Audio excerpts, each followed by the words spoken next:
সুবহানাহু ওয়া তাআলা জানায় দেন ওয়া বাশশিরিল মুমিনিন।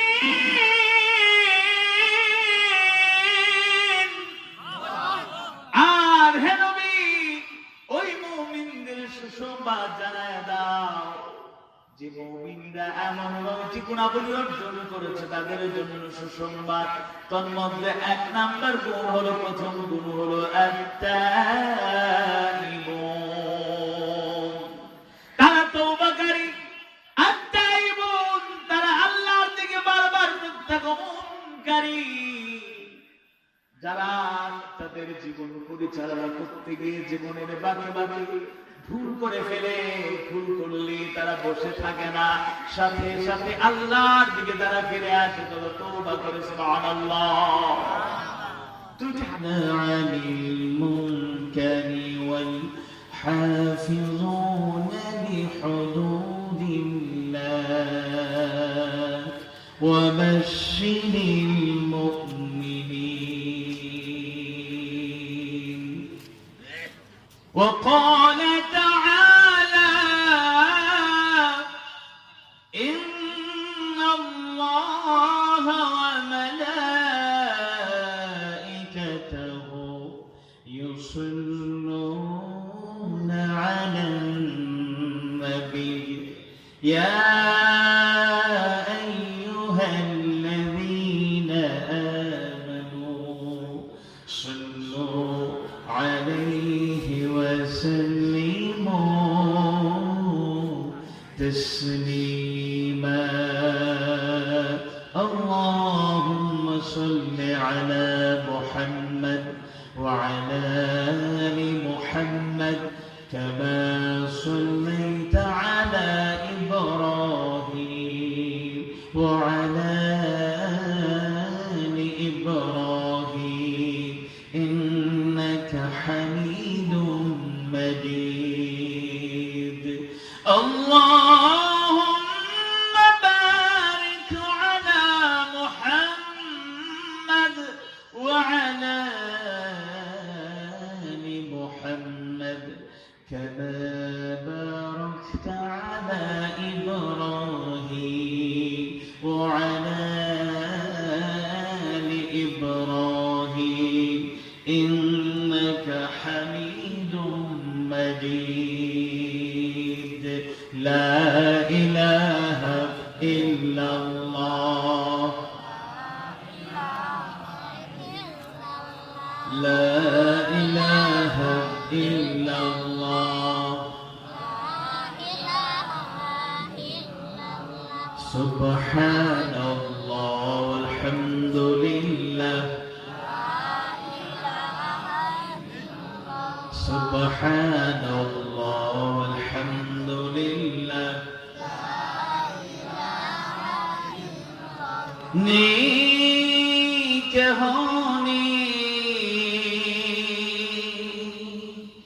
नेक होने अल्लाह छाड़ा ला इलाहा इल्लल्लाह ला इलाहा इल्लल्लाह ला इलाहा इल्लल्लाह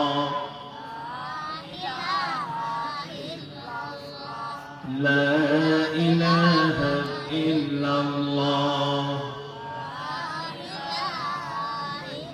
তোমার সৃষ্টি যদি হয় এত সুন্দর না জানি তাহলে তুমি কত সুন্দর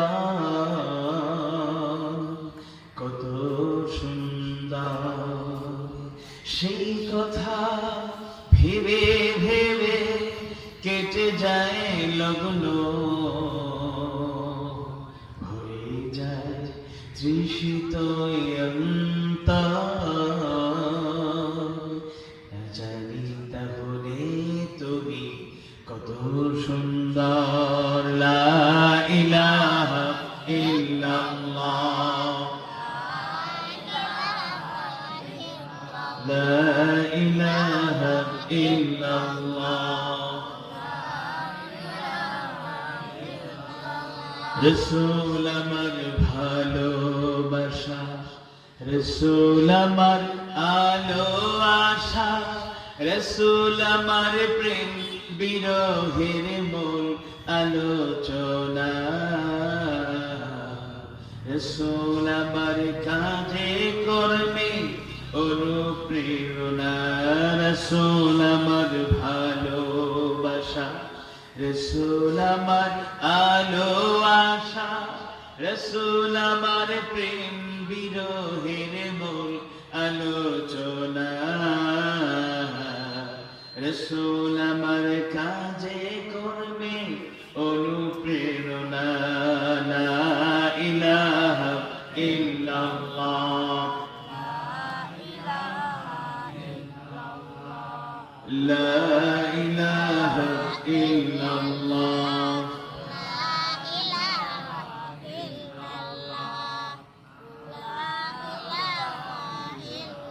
লা ইলাহা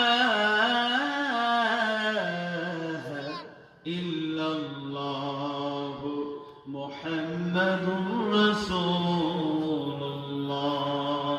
সাল্লাল্লাহু আলাইহি ওয়াসাল্লাম। মাইকের আওয়াজ যতদূর যাচ্ছে যারা শুনছেন, শুরুতেই আল্লাহ সুবহানাহু ওয়া তাআলার দরবারে শুকরিয়া আদায় করতে চাই, যার একান্ত মেহেরবানিতে আজকে আপনাদের এই মাহফিলে আমরা সবাই হাজির হওয়ার মধ্য দিয়ে কোরআন থেকে হাদিস সুন্নাহ থেকে কথা বলতে পারছি এবং শুনতে পারছি। এতে আমরা খুশি না বেজার? বেশি না কম? হৃদয়ের সবটুকু ভালোবাসা উজাড় করে মাবুদের দরবারে আমরা শুকরিয়া আদায় করছি, সবাই করছি আলহামদুলিল্লাহ।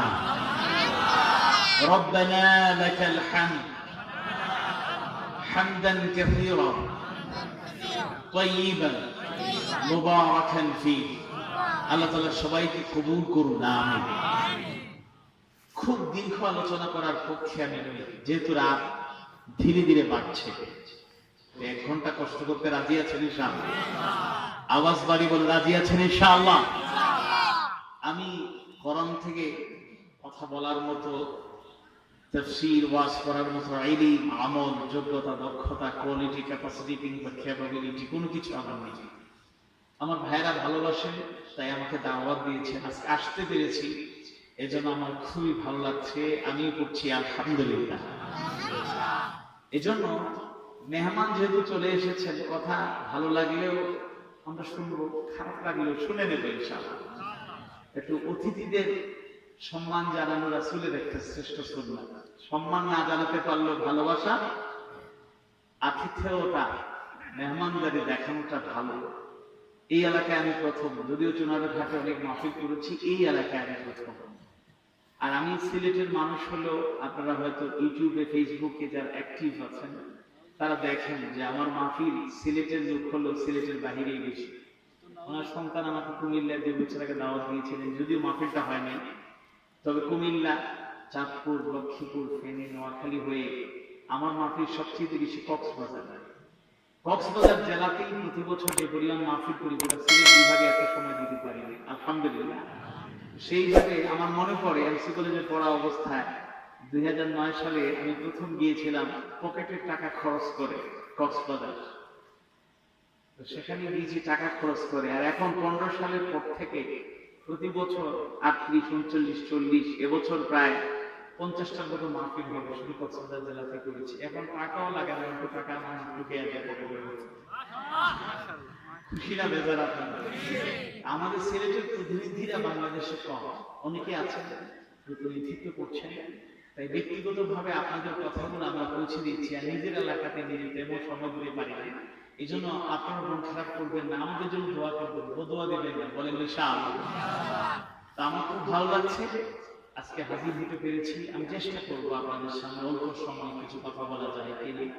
কথা শুরুর আগে একটা নিন্দা জানাতে চাই, হৃদয়ের কষ্ট আপনাদের সাথে শেয়ার করতে চাই। আমাদের পার্শ্ববর্তী দেশ, বিশাল দেশ, নাম হলো ভারত, ইংরেজিতে বলা হয় ইন্ডিয়া। তো ভারতে সাম্প্রতিক সময়ে সর্বোচ্চ আদালত সুপ্রিম কোর্টে জনৈক শিয়া একটা রিট আপিল করেছে, একটা রিট দায়ের করেছে, সেটা হচ্ছে কোরআনুল কারীমের 26টি আয়াত বাতিল করতে হবে। যদিও 2 দিন আগে সেই শিয়া এমন গণধুলাই খাইছে, অবস্থা খুব খারাপ। আর সুপ্রিম কোর্টে আর দাঁড়াবে কিনা সন্দেহ আছে। আওয়াজ বাড়ি বলে ঠিক কিনা? গণধুলাই কাকে বলে, কত প্রকার, কি কি, জনগণ ভালো করে ধুলাই করছে। ধুলাইয়ের চোটে শরীরে কাপড় চোপড় ছিল না। পরিষ্কার ভাষায় বলতে চাই, যে যত বড় ক্ষমতাবান হন না কেন, যারা কথা এবং কাজে মুসলমান, কথা ও কাজে ইমানদার, তাদের কাছে তাদের প্রাণের চাইতে প্রিয় হলো কোরআন মাজিদ, কোরআনুল কারীম। কোরআনের জন্য মুসলমানরা হাসিমুখে জীবন দিতে প্রস্তুত। কোরআনের মর্যাদা ক্ষুণ্ণ করতে দেব না, দেব না, দেব না। পরিষ্কার ভাষায় জানিয়ে দিতে চাই, 26টি আয়াত দূরের কথা, একটি আয়াত কারিমা দূরের কথা, কোরআনের একটা শব্দ দূরের কথা, একটা হরফ, একটা নুকতা পরিবর্তন করার ক্ষমতা দুনিয়ার কারো আছে? আওয়াজ বাড়িয়ে বলুন, দুনিয়ার কারো আছে? কখনো থাকতে পারে না।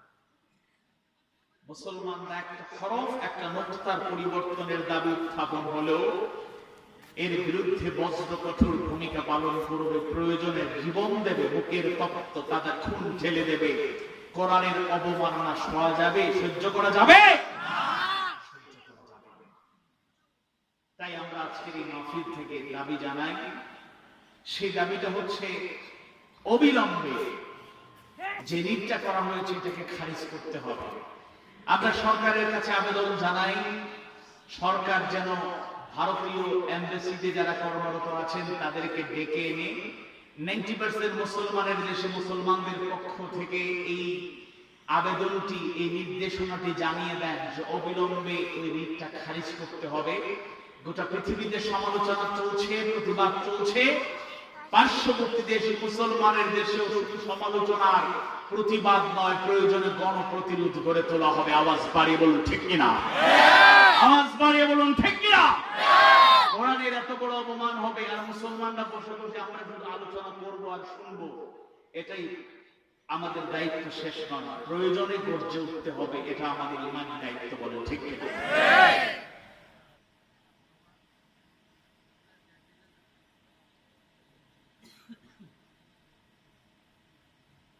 আলহামদুলিল্লাহ, পানি খাওয়ার প্রয়োজন ছিল। আলহামদুলিল্লাহ, প্রত্যেকটা কাজ ইবাদতে পরিণত হবে যদি পদ্ধতিটা মানতে পারে। পানি পানের 5-6টা সুন্নাত আছে, যদি এগুলো আমরা ফলো করতে পারি তাহলে এটাকে ইবাদতের মধ্যে শরীক করবেন কে? গ্লাসটা পানি ভর্তি করে ডান হাতে ধরতে হবে, এরপরে তাকায় দেখতে হবে পোকামাকড় কিছু আছে কিনা, এরপরে বিসমিল্লাহ বলে 3 ঢুকে কমপক্ষে পানিটা পান করতে হবে। আর পান করার পরে বলবো আলহামদুলিল্লাহ, তাহলে এই পানি পানটাও ইবাদত হয়ে যাবে। সুবহানাল্লাহ। আমি সরাসরি কথায় চলে যাই, যেহেতু সময় কম, কাজ আমাদের অনেক বেশি। আয়াত ছোট, আয়াতে কারিমা, কিন্তু পয়েন্ট অনেক বেশি। আমি কোরআনুল কারীমের 9ম সূরা, গুরুত্বপূর্ণ তাৎপর্যমণ্ডিত সূরা, সূরা আত-তাওবা এর 112 নম্বর আয়াতে কারিমা তেলাওয়াত করেছি। যে আয়াতে কারিমায় আল্লাহ সুবহানাহু ওয়া তাআলা তার প্রিয় নবীর মাধ্যমে সুসংবাদের বার্তা দিয়েছেন এমন 9টি গুণে গুণান্বিত মুমিন মুমিনাদের জন্য, যারা 9টি গুণ অর্জন করবে তাদের জন্য সুসংবাদ জানায় দিলেন কে? আল্লাহ। আওয়াজ বাড়িয়ে বলুন কে? আল্লাহ।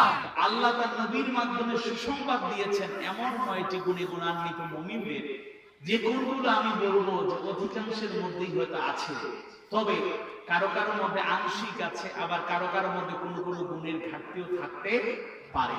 আজকে এখানে আলোচনার উদ্দেশ্য হলো বক্তা এবং শ্রোতা সবাই এই আয়াত কারিমার আলোকে ওই 9টা গুণ আমরা একটু স্মরণ করব, কাদের মধ্যে কতটুকু আছে, যদি গ্যাপ থাকে তাহলে সেটা ফিল আপ করে নেব। বলেন ইনশাআল্লাহ। কোরআনের মাহফিলে আসার উদ্দেশ্য হচ্ছে হেদায়েত। আলোচনা, বক্তা যারা বক্তৃতা করবেন, বয়ান করবেন, তাফসীর করবেন, ওয়াজ করবেন, তাদের উদ্দেশ্য থাকবে হেদায়েতের আলো ছড়িয়ে দেওয়া। শ্রোতা যারা থাকবেন শুধু কণ্ঠস্বর শোনার জন্য আমরা আসবো। কার কথায় বেশি বলিষ্ঠতা আছে, কার কণ্ঠে কত সুরমূর্ছনা আছে, কার কণ্ঠে তিনি বেশি হাসাতে পারেন নাকি বেশি কাঁদাতে পারেন, এগুলো আমাদের বিবেচ্য বিষয় নয়, বরং কোরআন হিদায়াতের কিতাব, হুদাল লিন-নাস ওয়া বাইয়িনাতিন মিনাল হুদা ওয়াল ফুরকান। কোরআন হলো হুদাল লিন-নাস, এটা মানবতার জন্য হেদায়েত। আমরা হেদায়েতের আলো নিতে চাই, সমস্যার সমাধানে কোরআনের ভূমিকা আমরা জানতে চাই। তিবিয়ানুল লিকুল্লি শাই, কি সমস্যা আপনার বলেন, যে সমস্যার সমাধান কোরআনে নেই। আমরা জানি না বলে আমরা পেছনে পড়ে আছি। যদি জানতাম, বুঝতাম আর মানতে পারতাম, দুনিয়া আখিরাতে সবচেয়ে সফল কাম আমাদেরকে বানায় দিতেন কে? আল্লাহ। একটু কষ্ট করে আওয়াজ বাড়িয়ে বলুন কে? আল্লাহ। আসুন আমরা সেই 9টি গুণাবলী একটু জানার চেষ্টা করি, মনোযোগ সহকারে শোনার চেষ্টা করি, আর আল্লাহর কাছে তৌফিক কামনা করি। আল্লাহ তাআলা যেন আমাদেরকে এই আয়াতে কারিমার আলোকে 9টি গুণে গুণান্বিত বানানোর তৌফিক, গুণান্বিত হওয়ার তৌফিক দান করেন। আমিন। أعوذ بالله من الشيطان الرجيم.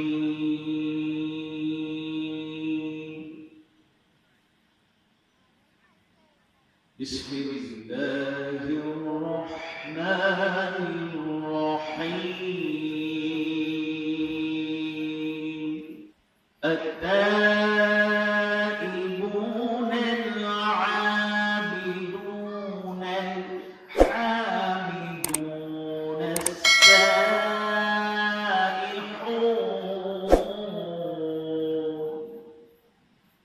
التائبون العابدون الحامدون السائحون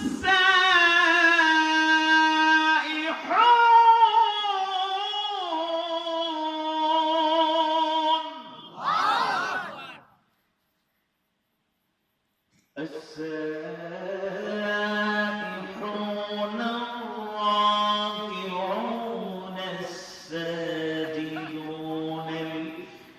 الآمرون بالمعروف.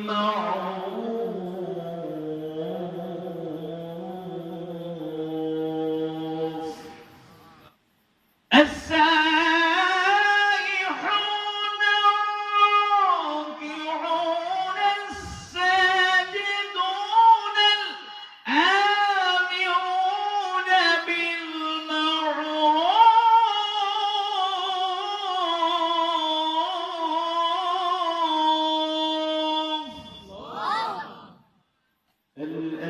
الآمرون بالمعروف.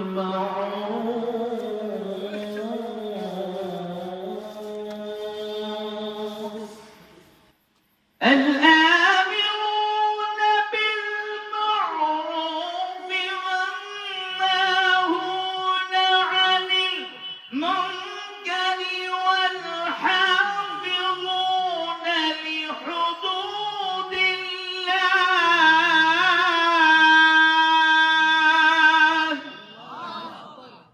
وبشر المؤمنين.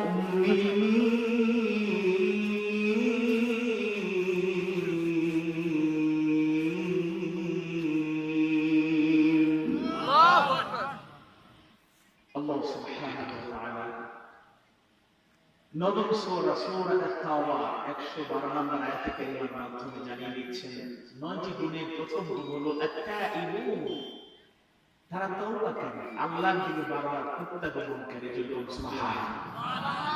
আল-আবিদুন, তারা তার গোলামিকারী, তার বন্দেগীকারী। গোলামি করতে হবে কার? আল্লাহ। সেই মুমিনদের গুণাবলী বলা হচ্ছে যারা তার বন্দেগী করে, অর্থাৎ তারা কার বন্দেগী করে? আল্লাহ। আল-হামিদুন, তার প্রশংসা করে, তার প্রশংসা করে। আস-সাইহুন, তার জন্য জমিনে বিচরণকারী, অথবা আস-সাইহুন আয় আস-সাইমুন, তার জন্য রোজা পালনকারী। সুবহানাল্লাহ। আর-রাকিউন, তার সামনে রুকুকারী। আস-সাজিদুন, তার সামনে সিজদাকারী। আল-আমিরুন বিল মা'রুফ, সৎ কাজের আদেশকারী। ওয়ান-নাহিউনা আনিল মুনকার, অসৎকারী, নিষেধকারী, ওয়াল হাফিজুনা লিহুদুদিল্লাহ, আল্লাহর সীমারেখা সংরক্ষণকারী। সুবহানাল্লাহ। ওয়া বাশশিরিল মুমিনিনা, হে নবী ওই মুমিনদের সুসংবাদ জানিয়ে দাও। সুবহানাল্লাহ। এই গুণগুলো আমাদের মধ্যে আছে, তবে কিছু ঘাটতি থাকাটা অস্বাভাবিক নয়। তাই আমরা আজকে এই মাহফিল থেকে, ইসলামী মহাসম্মেলন থেকে স্মরণ করিয়ে দেওয়ার চেষ্টা করব ইনশাআল্লাহ। আমার কথা কি বোঝা যায়? এক এক জায়গায় এক এক ভাষা, বৈচিত্র্যময় ভাষা। বলেন আলহামদুলিল্লাহ। মাতৃভাষা বাংলা ভাষা, আল্লাহর সালাম। বলেন আলহামদুলিল্লাহ। তবে আমরা যে ভাষায় কথা বলছি, এই ভাষায় কথা বললে আশা রাখা যায় বাংলাদেশের সবাই শুনবে, যেহেতু উখিয়া টেকনাফের মানুষ এই কথাগুলো শুনে বুঝে, আপনারাও বুঝবে, আশা করা যায় ইনশাআল্লাহ। এবার আমরা আমাদের পয়েন্টগুলো একটু সংক্ষিপ্ত ভাবে আলোচনা করি। প্রথম পয়েন্ট, আমাদের তাফসীরুল হক হুজুর চমৎকার করে কিছু কথা বলেছেন। এই পয়েন্টে আমরা একটু বলবো, এর পরেরগুলো একেবারে সহজ, আমরা অল্প অল্প করে বললেই যথেষ্ট হবে ইনশাআল্লাহ। ইমানদার ভাইরা, মুমিন মুমিনা ভাই বোনেরা, আল্লাহ সুবহানাহু ওয়া তাআলা কোরআনুল কারীমের নবম সূরা, সূরা আত-তাওবা 112 নম্বর আয়াতে কারিমায় মুমিনদের এমন 9টি গুণাবলীর কথা জানায়া দেন, যে 9টি গুণাবলী অর্জন করলে আল্লাহ সুবহানাহু ওয়া তাআলার পক্ষ থেকে সুসংবাদের বার্তা রয়েছে। শেষ অংশে হাদিস খুব মনোযোগ দিয়ে শুনুন। প্রথম হাদিস বুখারী বর্ণনায় এসেছে, আল্লাহ রাসূল সাল্লাল্লাহু আলাইহি ওয়াসাল্লাম বলেন, ইন্নাল আবদা ইযা তাওয়াফা থুম্মা তাবা তাবাল্লাহু আলাইহি, নিশ্চয়ই যে বান্দা ভুল স্বীকার করে, ভুল করার পরে কি করে? ভুল স্বীকার করে, সুম্মা তাবা, অতঃপর তওবা করে, তাবাল্লাহু আলাইহি, আল্লাহ তাআলা তার তওবা কবুল করে নেন। জোরে বলুন সুবহানাল্লাহ। তাহলে এই হাদিস বলছে ভুল করার পরে স্বীকার করা লাগবে, দ্বিতীয়ত তওবা করা লাগবে। যদি ভুল স্বীকার করি আর তওবা করি, তাবাল্লাহু আলাইহি, এমন বান্দার তওবা কবুল করে নেবেন কে? আওয়াজ বাড়িয়ে বলেন কে? এবার দ্বিতীয় হাদিস, এটা তিরমিজির বর্ণনায় এসেছে, খুব মনোযোগ দিয়ে শুনবেন, এটা থেকে খুব উৎসাহ পাওয়া যায়।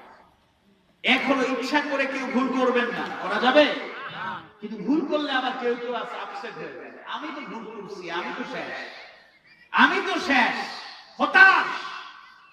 হতাশ হলে চলবে না। একদিকে আবারও বলছি, ইচ্ছাকৃতভাবে ভুল করা যাবে না। যদি ভুল হয়ে যায় তাও হতাশার মধ্যে ডুবে থাকা যাবে না।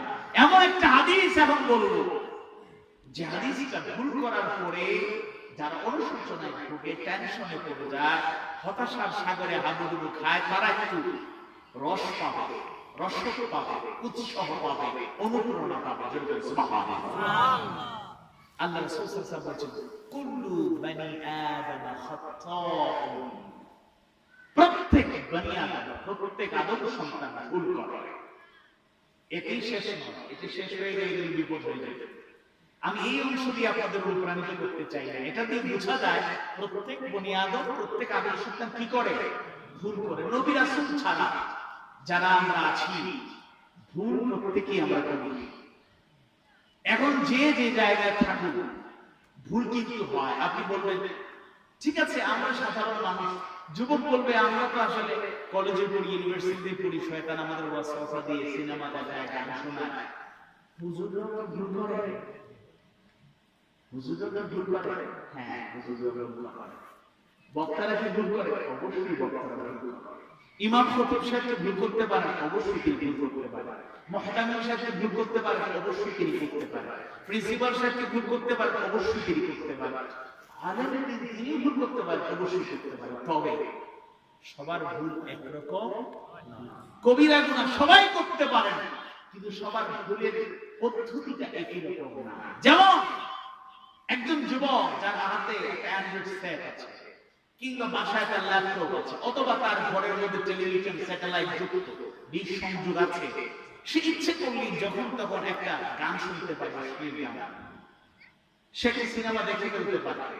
তার এই ইমোশন, তার বয়স তাকে ওই দিকে ধাবিত করে ফেলতে পারে। কিন্তু একজন আলিমের দিনকে একই কাজ করাবে শয়তান। শয়তান তাকে দুর্বল ভাবলেন কেন? শয়তান তার মাস্টার প্ল্যান রেডি করা। আমরা যেভাবে আল্লাহ তাআলা স্বাধীনতা দিয়েছেন, ভালো কাজও করতে পারি, মন্দ কাজও করতে পারি, তবে আল্লাহ তাআলা কোরআনের মাধ্যমে সতর্ক বার্তা দিয়ে দিলেন, যেরকম আল্লাহু আকবার। ইচ্ছে করলে আমি পাপ করতে পারি, আবার সওয়াবের কাজও করতে পারি। এই ক্ষমতা আমাকে দেওয়া হয়েছে, কিন্তু আবার সতর্ক বার্তা কোরআন মাজিদ আছে। এটা আমাদের গাইডলাইন, কিভাবে চলবো, কিভাবে চলা যাবে, কোনটা ভালো পথ, কোনটা মন্দ পথ, কি কাজ করলে আল্লাহ খুশি, কি কাজ করলে আল্লাহ নারাজ, সব বলে দেয়। এবার একটা বিষয় কথাই বলি, যেমন আমরা আছি হুজুর কবি মাদ্রাসার আলেম, আমি কোন মাদ্রাসায় পড়িনি, আমি আলিয়া মাদ্রাসার ছাত্র, আলেম বলি না, তলেব ইলম। আমাদের মধ্যে শয়তান ওয়াসওয়াসা দিতে পারে। কেমন করে? যেমন একটা দুর্বলতা এই দেশে পাওয়া যায়, সব জায়গায় একরকম না, কিন্তু পাওয়া যায়। আমি আলিয়া মাদ্রাসায় পড়ি, কবি মাদ্রাসার ব্যাপারে আমার খারাপ ধারণা শয়তান ওয়াসওয়াসা দিয়ে ঢুকায় দিতে পারে। আধুনিক ইসলামী শিক্ষা পাচ্ছ, আবার আধুনিক শিক্ষা পাচ্ছ, তুমি তো এই জগতে টিকে থাকার মতো নলেজেবল পারসন, তুমি আলেম দ্বীন, তুমি দুনিয়ারও জ্ঞান আছে, আখিরাতের জ্ঞান অর্জন করছো। আর কবি মাদ্রাসার হুজুরকে বলবে, আর তুমি তো আসলে আলেম।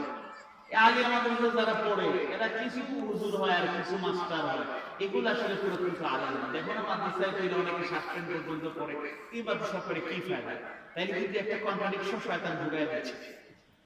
আল্লাহ রাসূল বলেছেন, ইয়াকুম ওয়াল হাসাদ ফাইন্নাল হাসাদা ইয়াকুলুল হাসানাত কামা তাকুলুন নারুল হাতাব। সাবধান, হিংসা থেকে দূরে থাকো। ফাইন্নাল হাসাদা ইয়াকুলুল হাসানাত, কেননা হিংসা তোমার হাসানাত, পূর্ণ কাজ, আমল সালেহ খেয়ে ফেলে। কামা তাকুলুন নারুল হাতাব, আগুন যেভাবে কাঠকে খেয়ে ফেলে। জোরে করে বলুন। তাহলে আমার মধ্যে হিংসা ঢুকায় দিতে পারে, এটা কি কবিরা গুনাহ নয়? আজকে বাংলাদেশে সাম্প্রতিক সময় যে ঘটনাগুলো ঘটলো, পলিটিক্যাল সেন্স থেকে বলছি না, পলিটিক্যাল সেন্স থেকে আমি বলছি না, আল্লাহ কসম করে বলি, আমরা নাগরিক, আমাদের মাঝে মনুষ্যত্ববোধ থাকলে একজন হিন্দুকে কেউ যদি নির্বিচারে নির্যাতন করে পৃথিবী থেকে বিদায় দেয়, আমি মানুষ হিসাবে আমার অন্তরে কি কষ্ট লাগবে না? একজন বুদ্ধকে যদি নির্মমভাবে হত্যা করা হয়, আমি এজ এ হিউম্যান বিং, আপনার মানুষ হিসাবে আমার বিবেক থাকলে আমার বিবেক নাড়া দেবে, কষ্ট লাগবে। আমার লোকটাকে কেমন করে মারল? একজন খ্রিস্টানকেও যদি কেউ পৃথিবী থেকে নিরপরাধ মানুষ কিন্তু নির্মমভাবে হত্যা করে, আমি মানুষ হিসাবে আমি বলবো, কত নির্মমতা, কত অসুবিধা লোক দেখছি আমরা। এটা কখনোই কাম্য ছিল না। আর আমি মুসলমান হয়ে আরেকজন মুসলমানকে, নিরপরাধ মুসলমানকে হত্যা করার পরে আমার হৃদয়ে দাগ কাটে না, আমি মুনাফিক। আওয়াজ বাড়িয়ে বলুন ঠিক কিনা? আমি আলিয়া মাদ্রাসায় পড়তে পারি, আমি আলিয়া মাদ্রাসায় পড়তে পারি, আমার কওমি মাদ্রাসার একজন আলেম আলী হাফেজে কোরআনের বুক যখন বুলেটের আঘাতে ঝাপসা হয়ে যাওয়ার পরে আমি যদি নীরব থাকি, আমি মুনাফিক। এ জীবন মুনাফিকের জীবন আমরা চাই না, বলেন ঠিক কিনা? একজন মুসলমান পৃথিবীর যে কোনো প্রান্তে আঘাতপ্রাপ্ত হলে আমার হৃদয়ে কষ্ট অনুভব হয়। ইমানি চেতনা থাকে, আমার ইমানি চেতনা থাকে।